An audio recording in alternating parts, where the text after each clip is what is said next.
কাজ করেছেন? Sir Facebook page create করা।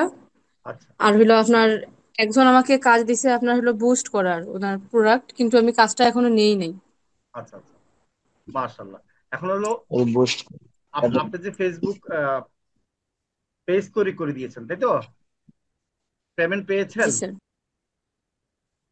স্যার কোম্পানি না, তাহলে মানে কোনো একটা এই নর্মাল ক্লায়েন্ট। নর্মাল, মানে জি যেটাই জি। হোক, ওনার নাম কি, মানে কি প্রোডাক্ট বিক্রি করে বা কি করে? না, ওইটা তো আমি এখনো করি নাই, আমি এখন বিজি আছি, তো ওই কাজটা আমি নেই নাই এখনো।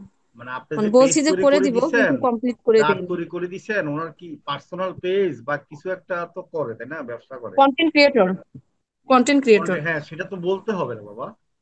এখন আপনার যে পেজ, শোনো কিসের না, পেজ, না বললে কিভাবে বুঝবো আমরা, বলেন। এরপরে অ্যাড রানের কাজ পেয়েছেন, অ্যাড রানের কাজে ওনার ব্যবসা কি, কিসের অ্যাড রান করে দিবেন, প্রোডাক্ট উনি কি? হলো আপনার স্যার অনলাইনে ওই বিভিন্ন যে শপিফাই, তারপরে আপনার হলো বিভিন্ন জায়গা থেকে যে প্রোডাক্ট নিয়ে আপনার সেল করা যায়, মানে নিজের ইয়ে থেকে হ্যান্ডেল। ছাড়া। হ্যাঁ স্যার, অনলাইনে যে সেল করা যায় প্রোডাক্ট, ওগুলো আর কি করবে উনি। মানে আপনার হলো কি বলে ওইটাকে, আমি ভুলে গেছি। যাই হোক, উনি আর কি অনলাইনে প্রোডাক্ট সেল করবে। উনি বলছে যে ওনার যে প্রোডাক্ট গুলো উনি লিস্টিং করে দিবে, আমি ওগুলো আর কি বুস্ট করে দিব। হ্যাঁ, ওনার পেজ দেখছেন? না স্যার, এখনো দেখিনি।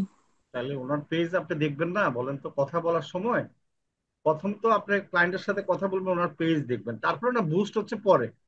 ওনার পেজ দেখি, পেজটাকে আগে ঠিক আছে কিনা, প্রফেশনাল করা আছে কিনা সেটা দেখবেন, দেখার পরে লাইক ফলোয়ার আছে কিনা সেটা দেখবেন। এগুলি তো আপনি প্রথমেই দেখতে হবে, তাই না? ক্লায়েন্টে কথা বলবে, প্রথম কথা মানে উনি যখন আপনার সাথে কথা বলবে তখন ওনার থেকে লিঙ্ক নিবেন, যে আপনার কি পেজ আছে বা আপনার কি ওয়েবসাইট আছে, আপনার কি ইউটিউব চ্যানেল আছে, কি আছে, সেই লিঙ্ক গুলো নিবেন, নেওয়ার পরে বাকি কথা স্যার, দেন।